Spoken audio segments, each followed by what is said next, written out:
Cancer, Scorpio, Pisces.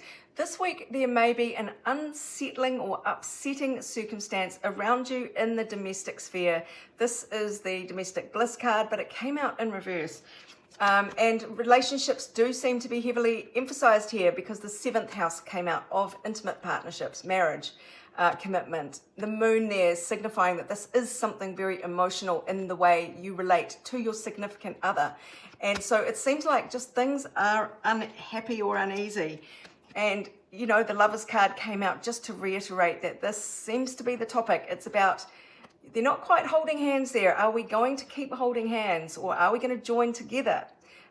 Seems to be the question here. There seems to be some disappointment, some crying over things that have gone wrong. There is still good stuff around, but the focus on this card of 5 of Cups, this woman is looking down at everything that has been lost or has gone wrong. And so focusing on the negative, which is not ideal because look, there is a fresh start that can be had here. New beginnings, like brand spanking new. So if a relationship has ended, well, there is the chance to start something new, start a new life on your own terms. And own terms, I'm saying that for a reason, because the Declaration card came out. It may be that you've been compromising rather much lately. And if this is a relationship that has just ended, then you have the chance now to define your life the way you want to have it.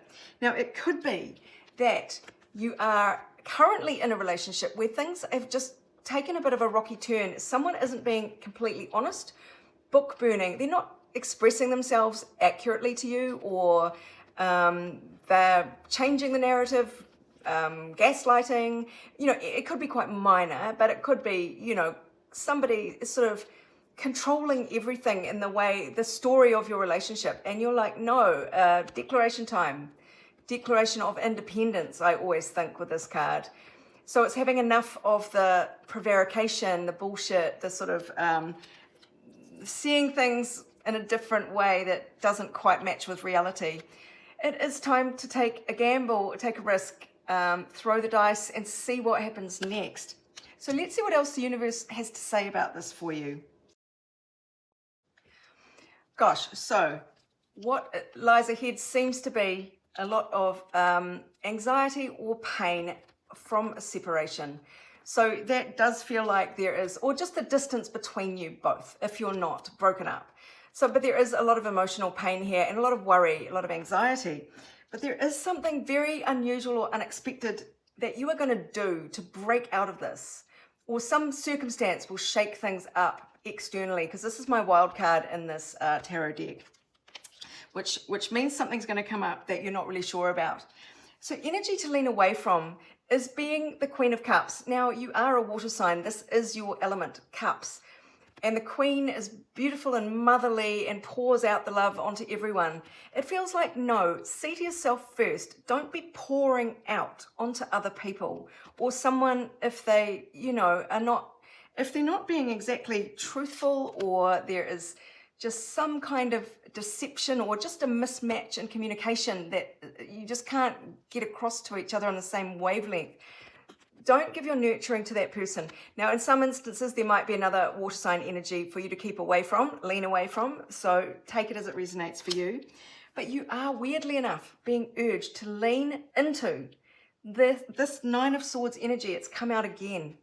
So go into your anxieties, examine them. Don't shy away from them, and see where they're taking you. And be prepared. It feels like be prepared to take the pain of this, of a decision that comes from this declaration, this new beginning that you want.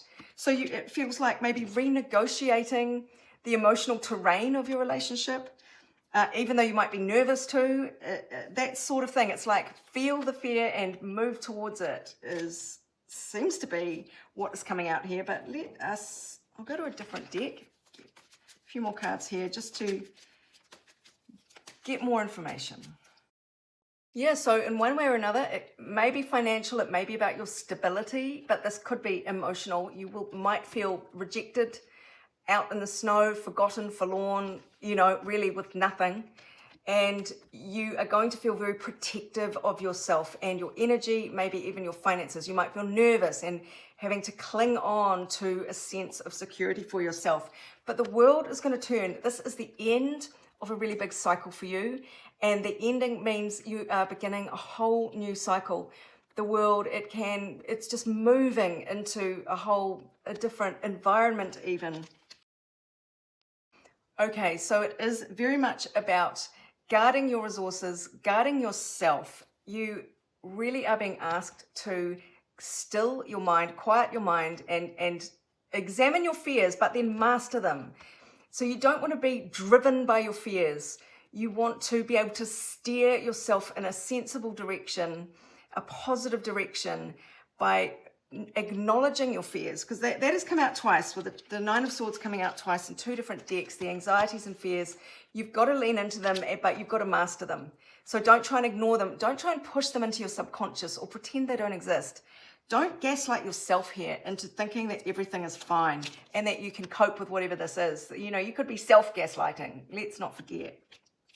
So you are really being asked not only to master these fears so that you can prosper, but you are being asked to be very gentle with yourself and really look at these fears again. This is where you just nurture and give love to the forgotten, rejected parts of yourself that you don't like about yourself. And that really does underpin any kind of neurotic behavior or self-sabotage you may have. You know, if you can give a bit of love to those parts and accept them as they are, the sort of the sad parts, the denial parts of yourself, bring them into the light, take a good look at them, see where you have contributed to this situation. But there is a lot of healing here. Look at this, healing the heart, power of self-love. So that might be the big message and the big lesson that you are learning at the moment. And it might be about actually getting more boundaries with your current partner, or just renegotiating things. Speak up about your fears. Say what they are. Name them. That might be part of it. And you've got this lovely card here, Brilliant Beliefs, Luminous Life Force, Personal Power. So just remember how strong you are. We've got these beautiful leopards there. The personal power is very much like this declaration here. And remember your beautiful life force and be brilliant. Allow yourself to shine. You deserve beautiful things. You deserve power, recognition, self-fulfillment. So it is very much about healing yourself right now. And we got the Wastelands card out. This says slow down. The message on there is sustainability. So it is about tending to your garden. Tend to your inner garden. It's saying exactly what this one is here, that, you know, it's time to feed yourself, nurture yourself, heal your own heart, rather than outsourcing it to a partner.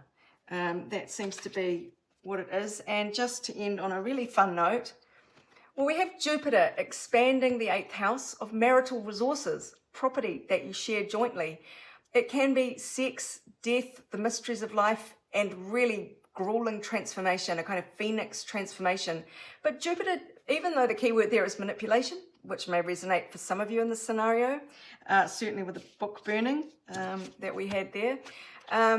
But Jupiter is a benevolent god planet. It really brings bigness. So things could explode because they get oversized.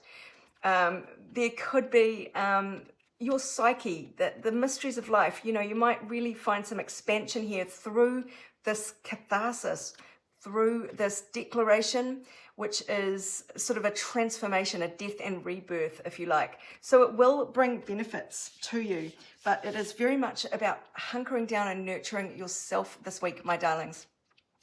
If you would like your own personal reading, go to my website, abundancelovejoy.com. But meanwhile, this is Sarah wishing you much abundance, love, and joy.